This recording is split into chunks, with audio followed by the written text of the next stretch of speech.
Welcome, everyone. I am absolutely thrilled to have you here for this explainer. Today, we're unpacking a condition that affects millions of people globally, yet the day-to-day mechanics of it are still so heavily misunderstood. We are breaking down type 2 diabetes. We're going to look closely at the exact chain reaction that happens inside the body, the risk factors driving it, and the very real ways clinicians manage it. If you love clear, structured information without all the extra fluff, you are in the exact right place. Here is our clinical roadmap for this explainer. 1. The mechanics of diabetes. 2. Risk factors and symptoms. 3. Diagnosis and complications. 4. Medications and management. And 5. Handling diabetic emergencies. Okay, let's dive into this. Section 1. The mechanics of diabetes. Let's look at metabolic failure. Type 2 diabetes is essentially a chronic metabolic system failure driven by a very specific vicious chain reaction. Clinicians actually call this a triad. Step 1 is insulin resistance. When your blood sugar is chronically high, your body has to secrete more and more insulin just to bring it down. Eventually, your tissues just stop listening to that insulin signal, and that leads directly into step 2. Progressive pancreatic exhaustion.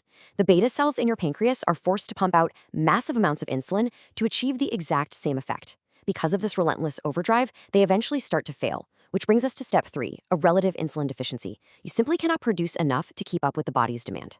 Under normal, healthy physiology, insulin acts like a shuttle. It drives glucose out of the bloodstream and directly into your muscle and fat cells to be used as fuel or stored as glycogen. But in type 2 diabetes, it's kind of like a workplace with a completely exhausted workforce. The pancreas is working overtime, demanding the tissues take in the glucose, but the tissues have completely stopped responding to the memos. So all that glucose gets trapped circulating in your blood, which creates an endless feedback loop demanding even more insulin. It is a total communication breakdown. Section 2. Risk factors and symptoms. What are the warning signs?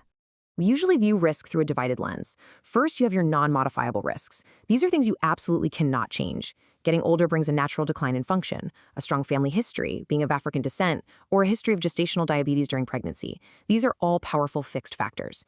But then we have the modifiable risks, carrying excess weight, sitting at a sedentary desk job all day, eating a poor diet, dealing with chronic stress, and getting poor sleep. These are intimately connected to your everyday lifestyle choices, and crucially, they're the exact levers you can actually pull to improve your insulin sensitivity. Now, when this metabolic dysfunction first takes hold, a lot of people are completely asymptomatic. But when symptoms do hit, you typically see polyuria and polydipsia, which is frequent urination and extreme thirst.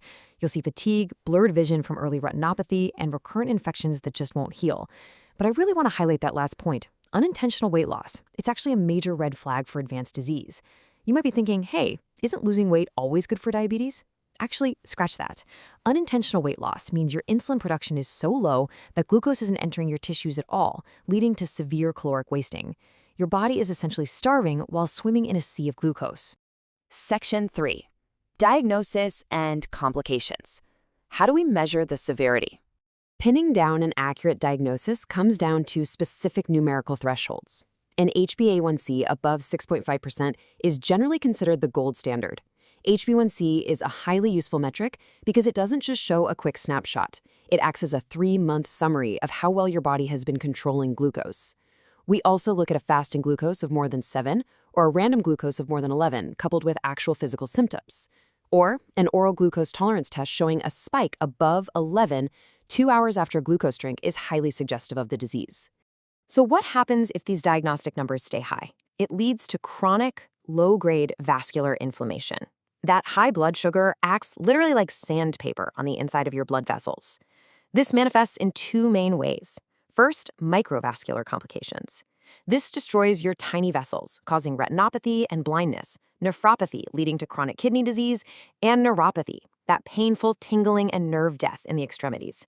On a larger scale, macrovascular complications affect major arteries, directly leading to massive ischemic strokes, gangrene, and ultimately limb amputations. The stakes here really couldn't be higher. Section 4. Medications and management. Let's open up the toolkit. Before we even touch a prescription pad, we absolutely have to look at this number, 5 to 15%. Losing just 5 to 15% of your body weight can drastically improve insulin sensitivity and significantly lower your medication requirements. When you combine this weight loss with a minimum of 150 minutes of weekly aerobic exercise, high-fiber dietary changes, and 7 to 9 hours of quality sleep, you are directly combating the core insulin resistance driving the entire disease. Of course, sometimes lifestyle adjustments aren't quite enough, and that's when we turn to the foundational bedrock of diabetic pharmacology, metformin. Typically dosed starting at 500 milligrams daily up to 1 gram twice a day, metformin does something incredible. Normally, your liver pumps out glucose overnight from its glycogen stores, right? Metformin actively suppresses this hepatic glucose production while simultaneously improving your overall insulin sensitivity. It is highly effective, generally weight neutral, and as an amazing bonus, it's actually cardiovascularly protective by activating the body's AMPK pathway. It's an absolute powerhouse of a drug. Beyond metformin, doctors use a tailored strategy of adjuncts. SGLT2 inhibitors essentially force your body to pee out excess glucose, offering fantastic heart and renal protection, though they do carry a somewhat higher risk of urinary tract infections. Then there are sulfonylureas, like glimepiride. These act kind of like a whip on the pancreas, forcing it to produce more insulin. Because of this mechanism, they are absolutely not for type 1 diabetics who have no beta cells to begin with, and they carry a really high risk of dangerous morning hypoglycemia. Finally, we have GLP therapies, which directly increase insulin while regulating appetite, often resulting in massive, significant weight loss. So we've seen how medications can coax the pancreas to work harder or help the body use insulin better. But take a second and think about this. What actually happens when the pancreas finally exhausts itself completely and oral medications have absolutely nothing left to work with? Now, what's really interesting about this stage is we finally meet the final boss of diabetic treatment, exogenous insulin. When your body experiences a total physical lack of insulin or you present with those severe catabolic symptoms we talked about earlier, like extreme unintentional weight loss, you have to introduce insulin externally.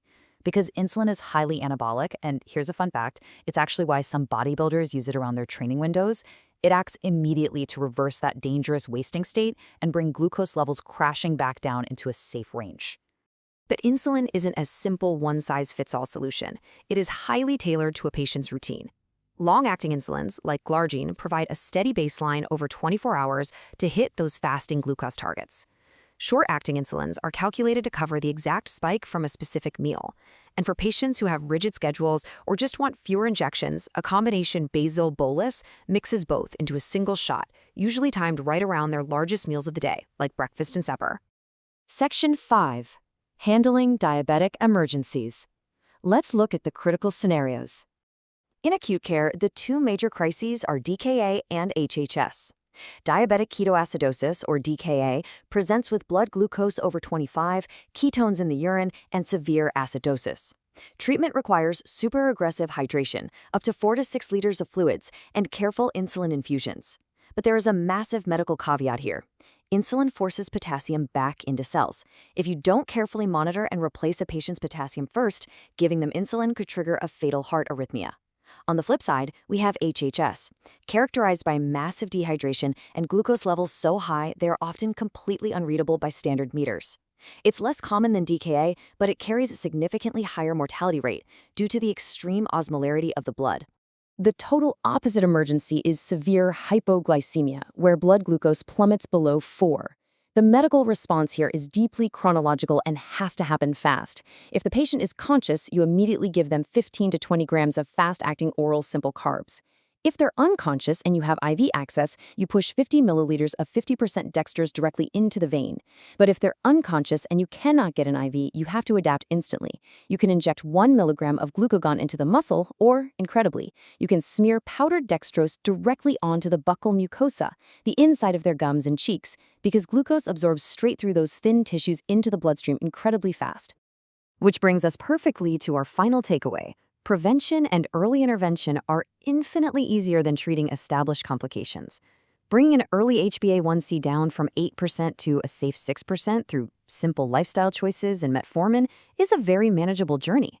Trying to drag an HbA1c down from 20% to 10% when you are already dealing with vascular damage and total pancreatic failure, that is a grueling battle. The mechanics of this disease form a powerful chain reaction, for sure, but you have the power to break that chain early. Since lifestyle plays such a massive role, what small change will you make today to protect your metabolic future?